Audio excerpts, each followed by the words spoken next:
The Lord be with you.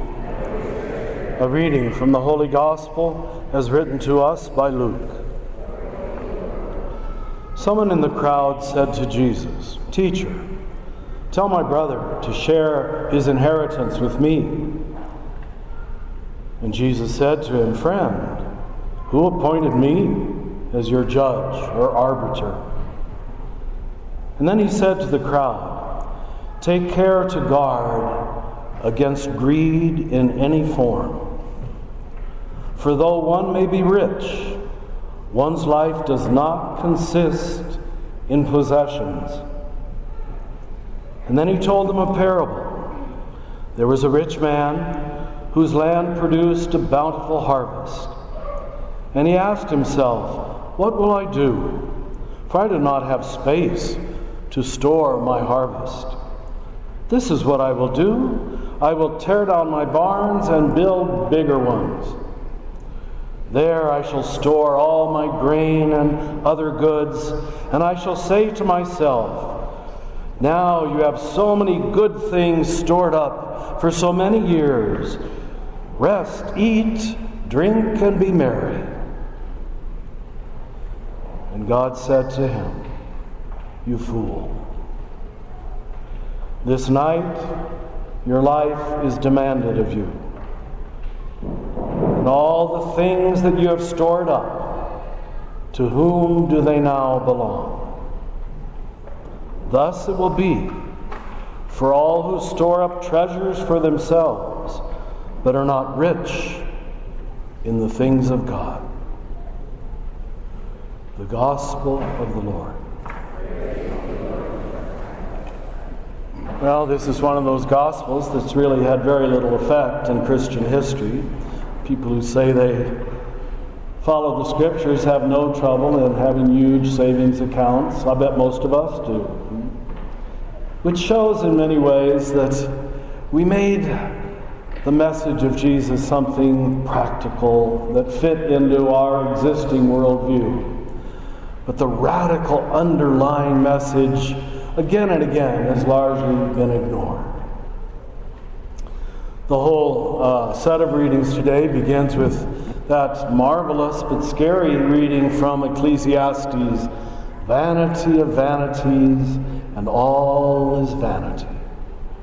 Vanity doesn't mean pride. It means emptiness. And it means sort of the same thing the Buddhists say when they say everything, absolutely everything changes and passes away. That's vanity. To not know that. There's not a single thing that is going to stay the same forever. And if you base your life on that, you're going to be disappointed. That it's always going to be this way. My health, my children, my marriage, my land, my property. Everything is in flux and changing. And to know that at the very beginning sets you up for an immense freedom. And I don't know that we've preached that in Catholic or Protestant churches. Most of us have made an idol of private possessions and what we think we own, and now we have guns to protect them too because I own them. That's not the view of the gospel. It says you don't own anything. It's not the view of my father, St. Francis, who commanded that we not own anything.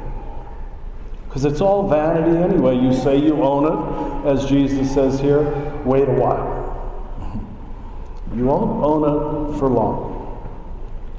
Eventually, you hope you can hand it on to your children, and they then get all excited about it, but they won't own it for long either. That's just truth. This gospel actually has so many points you could make. One of them is that Jesus, when he's asked questions that are dishonest, just trying to trap him, or people putting him on the spot, he never answers them. Because people always have an agenda. They just want to prove that they're right, or have Jesus agree with them. Check me out on that. Jesus never answers hostile questions directly. He just moves off to the side and tells a story. Really brilliant when you think of it. Here the guy tells him directly, "Tell my brother to give me my share of the inheritance."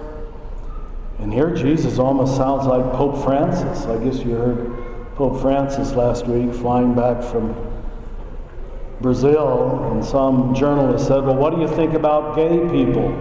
And he said, who am I to judge? Oh God, everybody got upset at that. They thought that was his official job, to judge. Jesus says right here, that is not my job. Who made me your judge or your arbiter? He knows the man is just seeking to be right. And so he refuses to go there. Instead, he points out what is undoubtedly the man's sin. Take care to guard against all greed. You're just a greedy man. You've got more than enough already, and you want more yet. Which we could say to half of America, I'm sure. And then he told them a parable. And we've heard it before, I'm sure, the tearing down of what is perhaps satisfactory or sufficient to make it bigger and better. Isn't that the American way, to make everything bigger and better? Jesus says it's vanity. It's foolishness. As long as you know it will not last. You can make it bigger or better, but you better not put your identity in that. You better not put your self-importance in that. You fool, he says.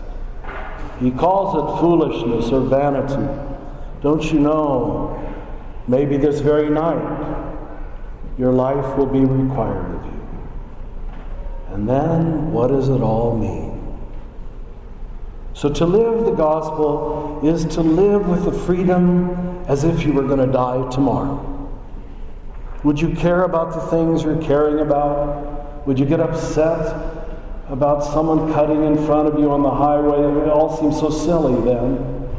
And you realize we live most of our lives as if we were going to live forever, and then we care about senseless, passing, meaningless things. And the punchline here is very clear. Thus it will be. You will end up very foolish indeed if you store up treasures for yourself in this world, but are not rich in the things of God.